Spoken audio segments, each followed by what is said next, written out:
What up, what up, what up? This is Voch. We are taking a look at a mock draft today. I enjoy breaking down mocks. This is a pretty prominent mock. This is a PFF one. You know, this isn't like from, NBC Sports Southwest or something like that. You know what I mean? This is a PFF mock, and it seems like, whoever linked this to me on Twitter, they seem to be having a pretty good laugh about it. So we will be breaking this thing down. But before we break down this mock, we have a word from our sponsors. Manscaped, the leaders in below the belt male grooming. They bring you the Lawnmower 4.0, the best there is, the best there was, the best there ever will be when it comes to keeping male parts clean. Everything below the belt. All right. But they're also taking this holistic hygiene approach with the ultra premium package. Okay, this is all wet shower goods. They got 2-in-1 shampoos, they got body wash, deodorant, spray on lotion, and if you get that package, it comes with a Manscaped lip balm, just keeping everything hydrated up in there. You can also get the Manscaped Performance Package 4.0, which comes with a lawnmower. It comes with a weed whacker, that's a nose and ear trimmer, and you get ball toner, ball deodorant, and if you act now, you get a complimentary pair of Manscaped drawers. I'm wearing mine right now. They're my lucky draws.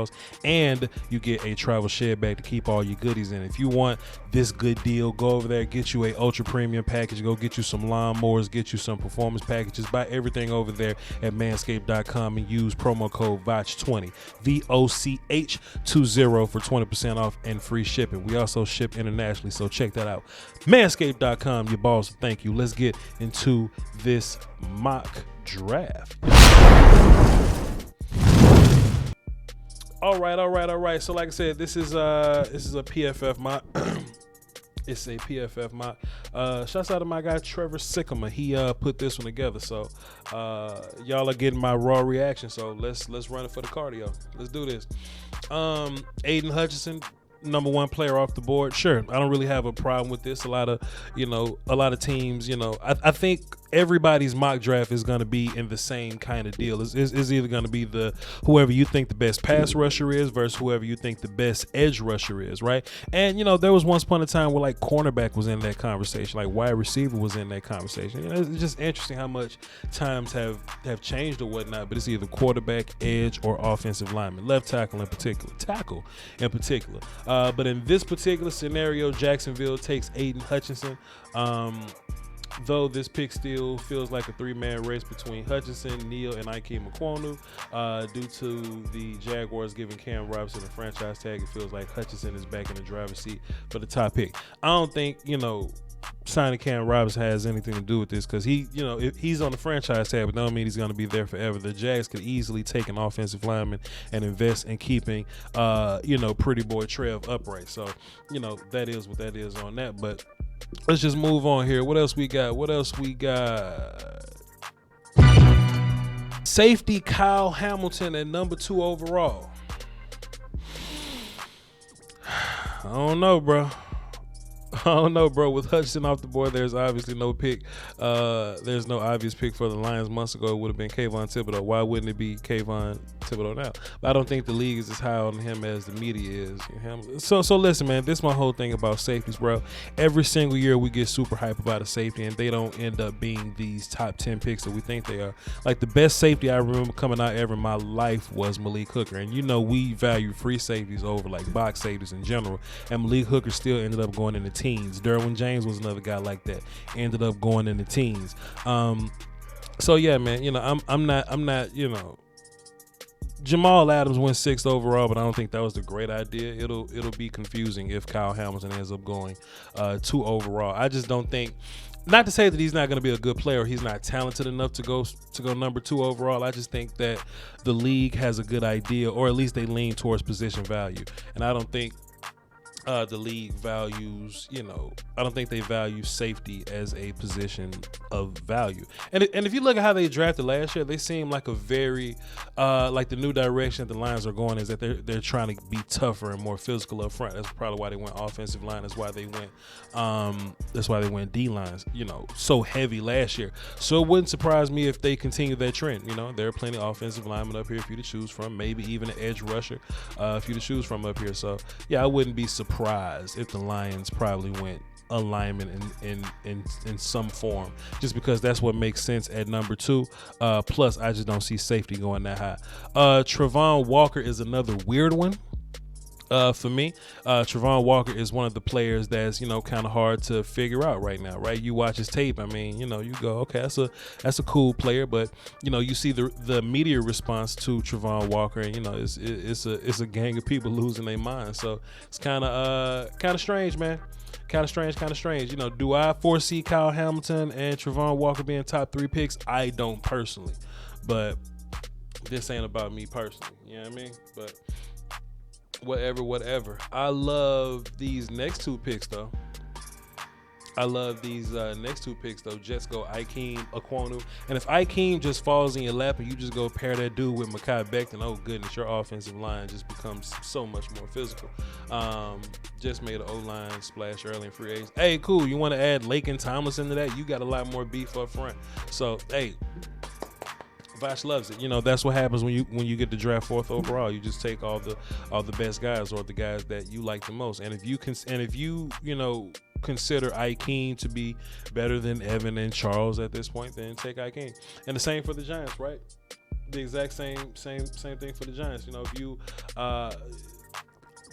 I just believe in overkill, man. And the Jets and the Giants have 2 picks in the top 10 or whatever. Bro, like if you could just take 2 offensive linemen, just move on with your life. Just take the best big guys and just upgrade your whole situation. Because if you the Giants, I ask Giants fans this all the time. I say, what y'all gonna do with Saquon, bro? And they be wanting to cuss me out because they hate the predicament that they're in with Saquon. So if they end up moving on from him, then it's going to be the whoever my quarterback is show. I ain't want to just be premature and say Daniel Jones because, it may not be him. But, that's just how that go. But, yeah, draft offensive line and whatever your next identity is, whether it be you're going to be a run team or you're going to draft a quarterback and become a passing team, whatever your next thing is, hey, shouts out to y'all. Carolina Panthers go Charles Cross. Sure, if you want to continue to add to the offensive line, y'all should have done it last year with Rashawn Slater, but y'all like to wait a year later on greatness. Okay, you should have got Rashawn last year, but that's y'all's business, not mine. They're also reportedly one of the 2 teams for Deshaun Watson. So many they don't even. So if y'all end up trading for Deshaun, all these picks go out the window. Yes, you can kiss that goodbye. Sauce Gardner, the first cornerback off the board over Derek Stingley. That's a real life conversation, man. We have to consider that, And look, this is something that I always talk about. I was talking to my guy Sadie Fresh about this, right? You can have a pool of corners, right? It could be Sauce Gardner. It could be either one of the Washington kids. Whatever you want to feel about these corners. Derek Stingley has one nuclear missile, and it's called my freshman year. Okay, and you can call Derek Stingley what you want, and you can say whatever about playing hard and all that. But if he gets to the league and he shows you freshman year Derek Stingley, you're gonna look silly. You know what I mean? So there's a lot of questions in this top 10. I just want everybody.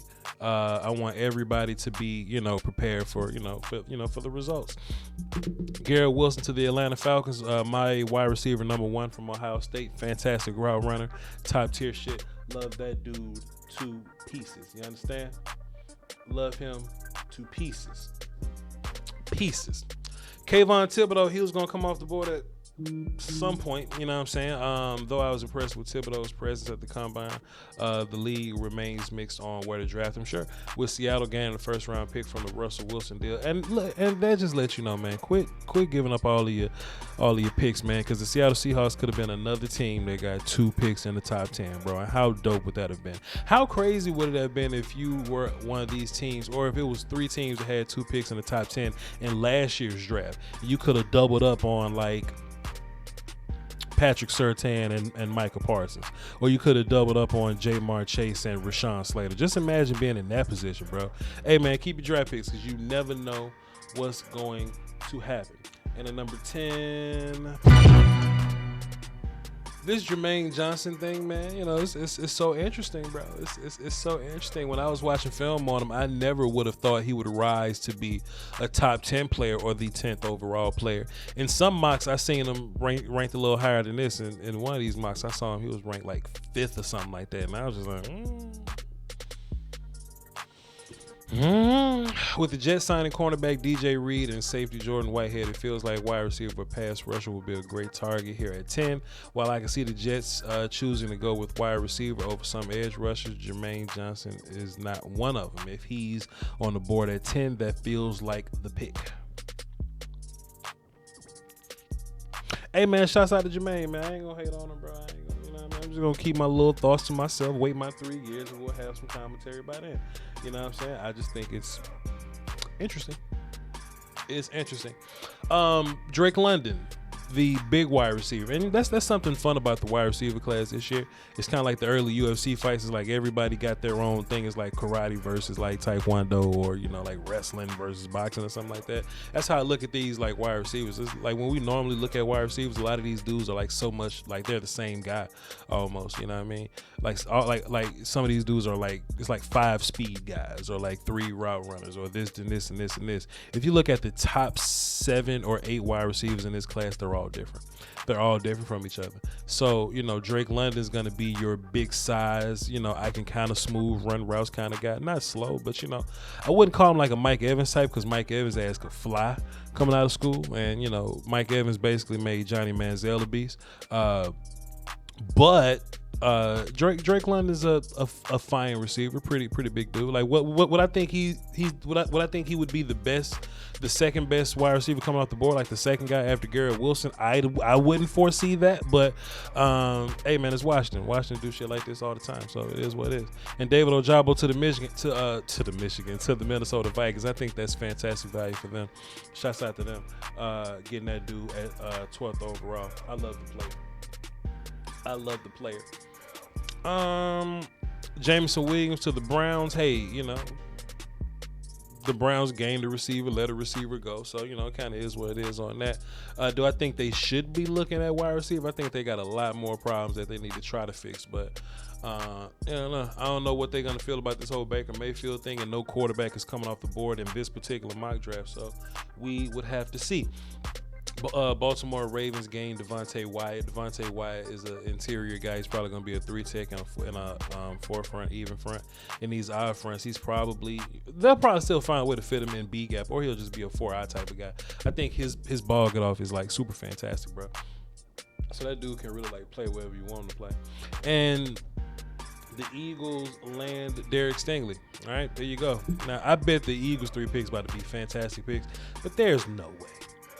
There's no way the Eagles are gonna have 3 picks and they all gonna be good picks. That's just not the Eagles' way. That's not the Eagles' way. I think in these mock drafts, we need to account for the idea that some of these teams can't draft, and they need to draft some bullshit players so that the good players can fall to the teams that can actually draft, like my Cowboys. And then the Eagles come back and they get Treylon Burks, so they effectively, in a handful of picks, they get Derek Stingley and Treylon Burks. Pretty good haul. Jordan Davis goes to the Chargers. That'll make me sick because I want him on my team, but that'll fit for you. That'll fit. And Chris Olave to the Saints. So if the Saints win the Deshaun Watson, sweepstakes or whatever, this ain't gonna be the case. Olave ain't gonna be there, but it's fun to talk about. You know what I mean? As of now, if the Saints have a first-round pick, then honestly, I would just like run with Jameis or whatever and just keep my picks, because the haul that you would need to give up to get Deshaun Watson is going to be weird, and it might be so like impactful that like it might make your team bad, but at least you get the quarterback. So it's going to be strange, but hey man, just whatever.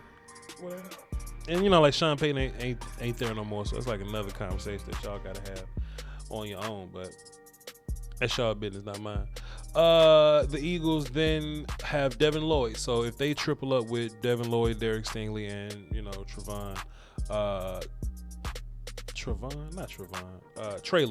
Burks. If that's how they end up running it, then cool. Malik Willis is the first quarterback off the board. He goes to the Pittsburgh Steelers at number 20. Okay, that's what you want to do. Even though Money Mitch in that motherfucker. Money Mitch gonna be in there making his bread. Khair Elam, I gotta watch some film on him. I've been neglecting cornerbacks because cornerbacks bore the shit out of me, but I've watched a few of them, but I haven't watched that many. But We'll see. Let's see. Trevor Penning from Northern Iowa ends up going to the Raiders. Carl Loftus, who I really love, goes to the Arizona Cardinals, and the Dallas Cowboys.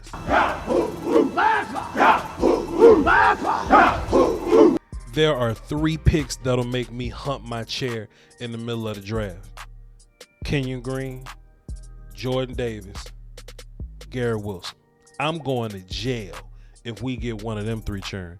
I don't think Garrett Wilson's on that list, and we could acquire Jordan Davis, but I don't think it's going to happen. But Kenyon Green, the chair. Trent McDuffie goes to Buffalo, which is fun. I thought McDuffie would be off the board before Kyer, but like I said, we got to watch a little more film there. Tennessee Titans get Tyler Smith from Tulsa. I like him as a guard. He plays tackle at Tulsa, but he's like super physical. I think Tyler Smith might be a little more physical and nasty than Trevor Penning there. Not saying who's the best. I mean, that's up to them to decide. But Tyler Smith is a really fun player, if you ask me. Zion Johnson, 27, pretty good player, pretty good value, taking him right there. Jahan Dotson, sure, give Aaron Rodgers. Aaron Rodgers just signed this new contract. Get him a weapon, get him a route runner, and that's Jahan Dotson. Not a very physical player, but it gets done. Who the hell let Linderbaum fall this far? Wait a minute. Yeah, who let Linderbaum get here? I'm just going through the mock or whatever, and I'm just forgetting players' names. I'm just going down and just experiencing the mock, and it never crossed my mind, hey, where's Linderbaum? How did he get here? How did he get to 29? In my first publication of this mock, I had the Dolphins going Breece Hall, the running back from Iowa State, but Miami grabbing Chase Edmonds on day 1 of the tampering period. I don't think they'll reach for a running back in round 1, even if I think they will pick one at some point. Linderbaum going this low in the draft feels like a crime, but it could happen. The Dolphins simply need good offensive linemen. They won't be picky if they see this one. How do you even get this far down? I don't know. Let's see. The Chiefs get Chris Booth, wide receiver from Clemson. I've seen some people smoke Chris Booth from Clemson, by the way, but shouts out to him. Bernard Raymond, he's a pretty fun player. I think he's going to end up being a guard, but hey, Cincinnati want to shore up their line, then do so. And then how in tarnation did Nakobe Dean get to 32? This mock ain't making sense, man. This mock ain't making sense. But to be fair, this mock is not supposed to make sense. It ain't supposed to make sense. Like, teams suck at drafting, and this is probably some realistic shit that probably would happen. But Nakobe Dean in nobody's mock draft should be falling to the 32nd overall pick. I hate the sound of it. It makes me sick, but it is what it is. Who this is? The Lions? Yeah, the Lions end up getting them, so shouts out to them. Hey, man, that's all I got for y'all, bro. I just wanted to respond to this mock. It's some interesting things I saw. Is it a horrible mock? I think all mocks are terrible, so no, I wouldn't call it horrible, but it's definitely something, seeing all these interesting players that I like a lot falling all the way to the end of the mock, and these players that I'm not so sure about go top 10. So it is what it is. Y'all follow me on Twitter, VOCHLONBARDI. Y'all hold it down for the Doski Woski and the Peasky Whiskey.